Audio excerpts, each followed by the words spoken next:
नमस्कार, आप देख रहे हैं हिमाचल दर्पण लाइव टीवी। मैं हूं रितु ठाकुर।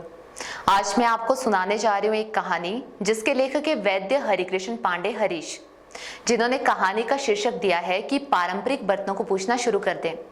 तो कहानी कुछ इस प्रकार से है कि पारंपरिक बर्तनों को रसोई निकाला मिला तो स्वाद की एक बाजारू दुनिया खड़ी हो गई। लेकिन इस स्वाद में सेहत कहाँ है। एक समय था जब राजा, महाराजा और जागीरदारों के यहाँ सोने चांदी के बर्तन होते थे और किसी विशेष उत्सव या खुशी के अवसर पर उनका आदान प्रदान होता था। जैसे प्रत्येक परिवार में बर्तनों का संग्रह होता था, वैसे प्रत्येक धातु का प्रभाव खान पान को भी प्रभावित करता है। मसलन दाल को कुकर, पतीला और मिट्टी की हांडी में बनाए जाने पर दाल के स्वाद में फर्क लगेगा और मिट्टी की हांडी में पकी दाल का स्वाद अद्भुत होगा।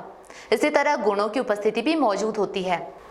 ऐसी मान्यता है कि मिट्टी के बर्तनों में पकने वाला भोजन कई तरह की सूक्ष्म और अदृश्य बीमारियों को पनपने से पहले नष्ट कर देता है।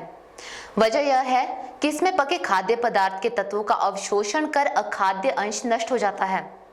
कुछ वर्षों पहले तक रोटी बनाने के लिए भी मिट्टी के तवे का उपयोग होता था। उस पर सिकी रोटी चूल्हे की आग के कारण पौष्टिकता से भरपूर होती थी, इसलिए गैस, पेट और दर्द जैसी समस्याएं नहीं होती थी। चाय पीना आज का शौक और जरूरत दोनों है, लेकिन अवसर मिले तो मिट्टी के कुल्हड़ में चाय पीकर देखिए, स्वाद और संतुष्टि तुरंत मिलेगी। विशेषज्ञ और आयुर्वेदाचार्यों के अनुसार मिट्टी के बर्तनों में बने भोजन से कई तरह के रोग ठीक होते हैं। साथ ही भोजन स्वादिष्ट और सुपाच्य होता है। हाँ, इसमें खाना बनाने में समय और धन अवश्य ज्यादा लगता है। पहले खाना खाने के लिए कांसा, पीतल के थाल, थाली, कटोरी, कटोरा इस्तेमाल किए जाते थे। पीतल के बर्तनों पर एक विशेष कोट चढ़ाया जाता था जिसको कली कहते थे। उसमें रोगा और नवसादर का उपयोग किया जाता था, जिसके फलस्वरूप कई दिन तक बर्तन पूरी तरह जीवाणु, विषाणु और कीटाणु से मुक्त रहता था। वहीं तांबे के बर्तन में भोजन करना हानिकारक माना गया है। हाँ, पानी पीने के लिए तांबे का बर्तन उत्तम माना जाता है।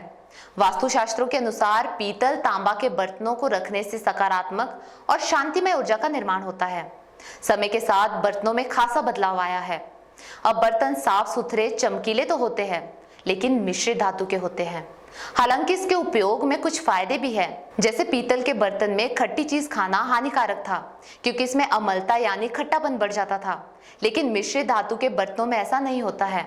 खाना स्वादिष्ट बने, इसके लिए जिस तरह से ढेर सारे मसालों, तेल आदि पर ध्यान दिया जाता है, वैसे ही बर्तनों पर भी गौर करें। याद रखें कि जिस धातु के बर्तन में आपका खाना पकता है, उसके गुण दोष भोजन में आना स्वाभाविक है।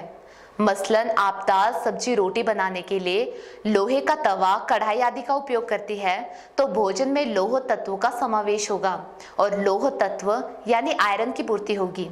तो ये थी कहानी की पारंपरिक बर्तनों को पूछना शुरू कर दे। इससे आपका स्वास्थ्य भी ठीक रहेगा और खाने में स्वाद भी आएगा। आज के लिए बस इतना ही। फिर होगी आपसे मुलाकात ऐसी किसी और कहानी के साथ। तब तक मुझे दीजिए इजाजत। आप देखते रहिए हिमाचल दर्पण लाइव टीवी। हिमाचल दर्पण लाइव टीवी